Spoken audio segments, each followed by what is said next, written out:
জানেন কি আপনার লগ্ন কুণ্ডলীর তুলনায় কিন্তু D9 কুণ্ডলীতে শুক্রকে শুভ অবস্থানে থাকা অতি আবশ্যক। কারণ নবাংশ কুণ্ডলী যেহেতু আপনার জীবনের দ্বিতীয় অধ্যায় এবং বিবাহিত জীবন সম্পর্কে অনেক কিছু কথা বলে, সেই ক্ষেত্রে শুক্র কিন্তু আমাদের জাগতিক সুখ স্বাচ্ছন্দ্য এবং শৌখিনতার কারক গ্রহ।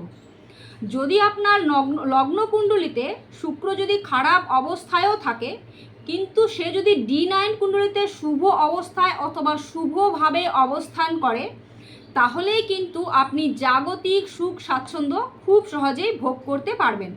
বিশেষত শুক্র যদি D9 কুণ্ডলীতে দ্বিতীয় এবং নবম ভাবের সাথে কানেক্ট করে অথবা সপ্তম ভাবের সাথে কানেক্ট করে, তাহলেই কিন্তু বিবাহের পর আপনার আর্থিক ভাগ্য উন্নতি হওয়ার সম্ভাবনাকে প্রবলভাবে বৃদ্ধি করে।